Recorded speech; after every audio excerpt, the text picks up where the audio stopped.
America wants revenge, that's definitely. Wants revenge for the Twin Towers. It's now taking out revenge on Iraq. Of course, it's saying Iraq is an aggressor. Iraq has got terrible weapons which can destroy, missiles which can do a lot of destruction, and Saddam Hussein needs to be eradicated for this reason, of course. But if you go to war, you get body bags. People come back killed from both sides. The Israelis might hit back at the Arabs, but Israelis are killed, and we have no enjoyment out of hitting the Arabs back, killing them, when we'd rather them not kill us than the Jews going back and killing the Arabs. There's no love in it. What have they got out of it? Both sides are crying. Both parents are crying. What has anybody got out of this? And we have got one more aspect, which I forgot to mention, and that is about Bush. Where they say Bush was a draft, he was a draft dodger. He didn't go to war. He's never been to war, Bush. He's never really had any arms in his hand.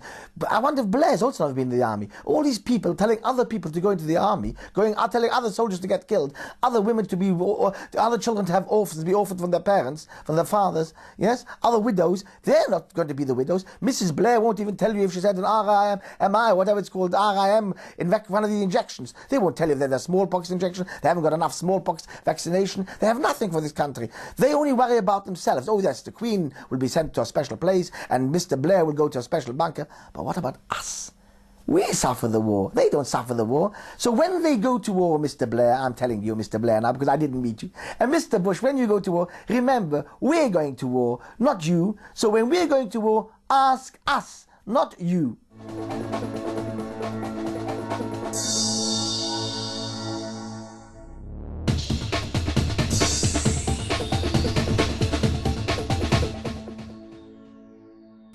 It's Wednesday the 19th of March and I'm about to go to sleep. Tomorrow morning is the 20th and I wake up and it's the day we plan to run the Hands Up for Peace campaign, where thousands of hands will be raised in Parliament Square against a possible war in Iraq. It's also the day that it seems likely will be day one of war in Iraq. And just watch the news and it appears there's been reports that they've already started shooting in Basra, although nothing's quite certain. And I guess I'm quite scared. And next to my bed I have thousands of handprints made by young people from around the world who want to make their protest against this war. And I feel for the kids tonight who aren't just sleeping on this scary feeling that I've got, but are wondering whether it's going to be their last night ever.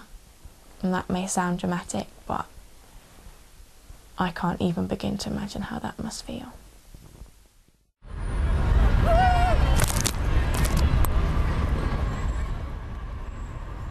Let's talk about the action.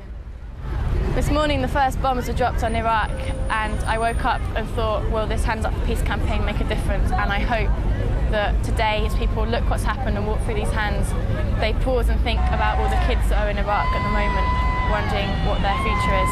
And that's not a stupid question to ask because it's very real for thousands of people at the moment. And I think we've been too rash. And I'd say to our government, please think about what you're doing.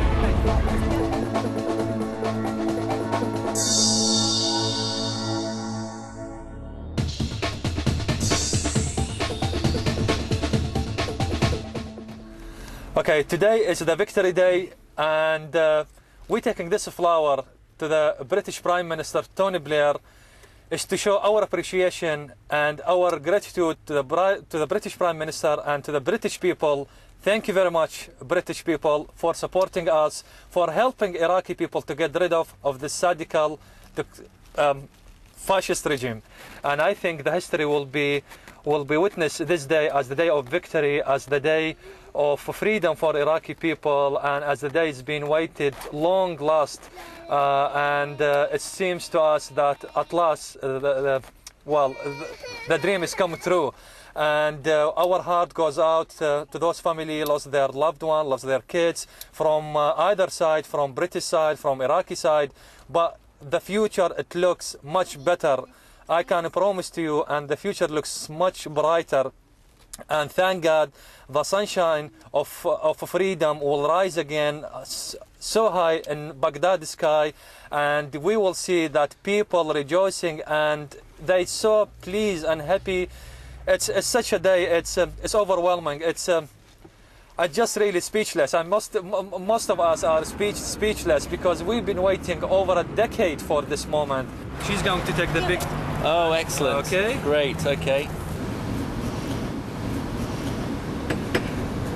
And once again, thank you very much.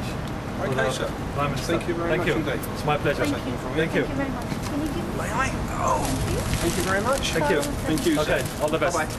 Okay. Yes, thank you very much. Thank you very much indeed. Mr. Tony Blair for I us. will Thank do. you. Thank you. Thank you.